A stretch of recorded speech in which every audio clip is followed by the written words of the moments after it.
إن الحمد لله نحمده ونستعينه ونستغفره ونعوذ بالله من شرور أنفسنا وسيئات أعمالنا من يهده الله فلا مضل له ومن يضلل فلا هادي له وأشهد أن لا إله إلا الله وحده لا شريك له وأشهد أن محمدا عبده ورسوله أما بعد بإذن الله تعالى. Today we'll continue our discussion of Usool Al Sunnah by Al-Imam Ahmad ibn Hanbal.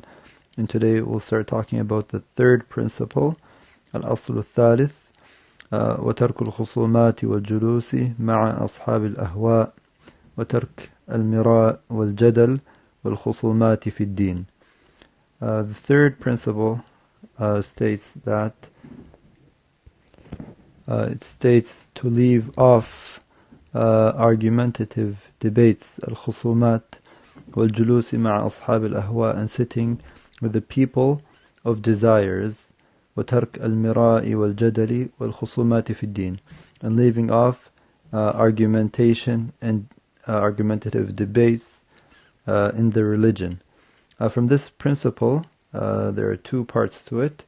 The first part is that argumentative debates in the religion with the people of bid'ah or the people of desires is not allowed, and we're not allowed to sit with them and discuss matters or argue in the matters of the religion with them, and to listen from them and to learn the religion from them. This we're not allowed to do, and we'll discuss this in more detail. And the second portion is that we're not allowed, the people of Sunnah, Ahlul Sunnah wal Jama'ah, do not argue in the religion even with the people of Sunnah. Within Ahlul Sunnah, we don't argue with a fellow Muslim brother in the matters of the religion.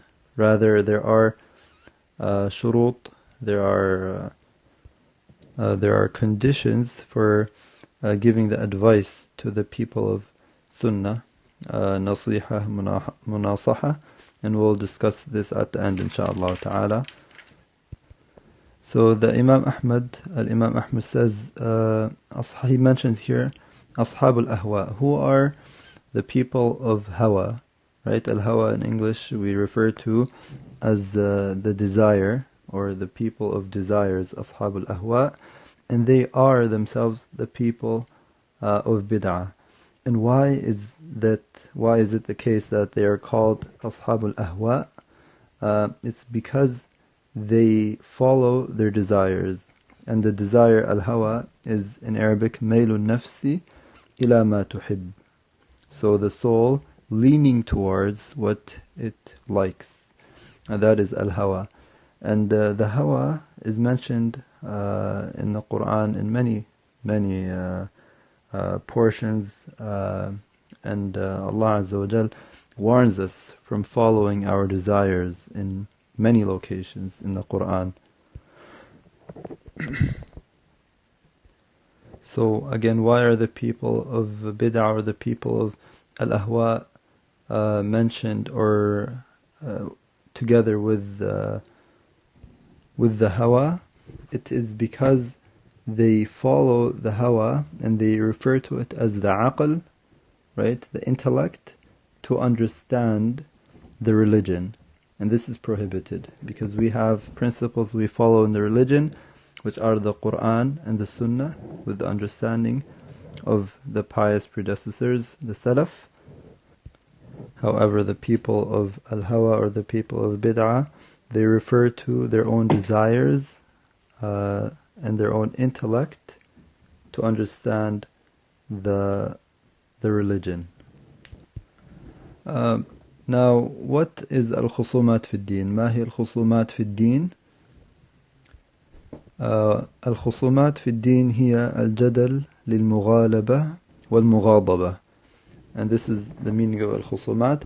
So argumentation, not in order to reach an understanding of the truth or the correct position, rather every side in an argumentative debate just wants to win the argument and gain the upper hand in the argument, and that is why it's called al-khusumat. So everyone in a debate both sides are aiming to beat their opponent, not to reach the correct understanding of the issue. And it's very important to pay attention to this matter because we hear about it sometimes that it occurs, the debates between the people of Sunnah and the people of Bid'ah, and these are very dangerous for many reasons. The main one being the people of Bid'ah, or the people that are not on Sunnah, enter into argumentative debates with the people of Sunnah not to understand the truth. Rather, they want to pull you towards the Bid'ah, or what their understanding is. And no one, no matter how much knowledge they have, is safe from the shubuhat, or the doubtful matters we talked about previously. It is said by the scholars that الشبه خطافة والقلوب ضعيفة. Right? So the doubtful matters are quick to snatch people, and people's hearts are weak. So the shubuhat are very, very dangerous, and it's very important to stay away from any source of shubha. And let's take an example of how the Salaf used to deal with situations like this. Abu Qilaba al-Jurmi, a great tabi'i, who met with 70 of the Sahaba, and he heard from them, may Allah have mercy on him, said, لا تجالسوا أصحاب الخصومات فإني لا آمن أن يغمسوكم في ضلالتهم أو يلبسوا عليكم بعض ما تعرفون. And in this statement, Abu Qilaba, may Allah have mercy on him, mentioned two of the situations that can occur when people have debates and argue with the people of desires. So Abu Qilaba says here, don't sit with the people of desires. لا تجالسوا أصحاب الخصومات, people of argumentation and people of desires. فإني لا آمن أن يغمسوكم في ضلالتهم. This is the first thing that can occur. I fear that they immerse you in their misguidance, in their ضلالة, أو يلبس عليكم بعض ما تعرفون, or they confuse you and they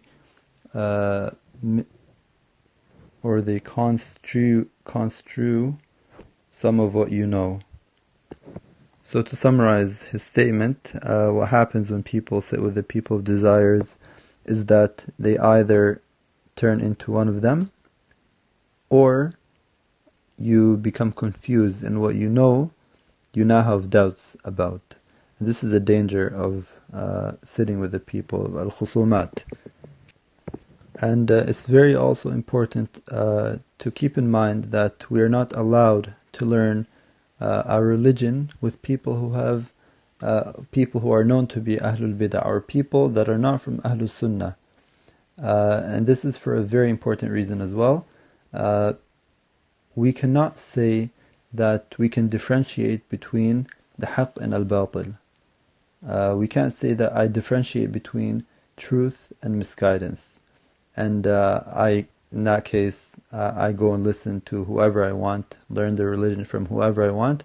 It doesn't work that way, because if it's the case that you or me or anyone really can differentiate between haqq and batil, truth and falsehood, then that means we're already scholars. You're already a scholar, and you don't need to learn the religion anymore, right?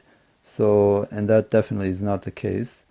So that's why it's very important to pay attention to the source where we gain our religion from. To put this in a little bit more perspective, generally between us, and this is something we all do, and for good measure, whenever we seek to build a house or to purchase a house, we seek consultation from people who have experience in the field, people who are experienced in buying homes, or building homes for that matter. We look for a good engineer or a good architect, or anyone that can give us a good house at the end of the day. Similarly, when we are sick, we need an operation done. May Allah keep us all in good health and give cure to all those who are sick.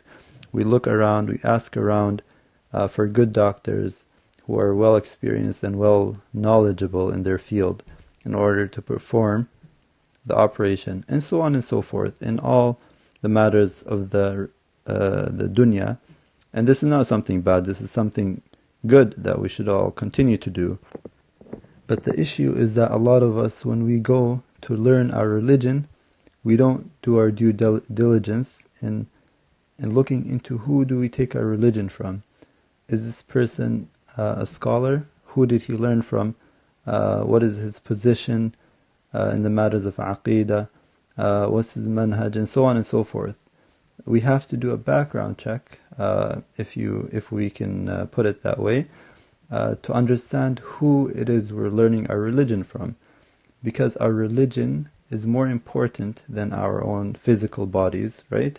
Because our religion is what's going to save us in the afterlife, the akhirah, right? So it's very important to pay attention to the source of our religious knowledge.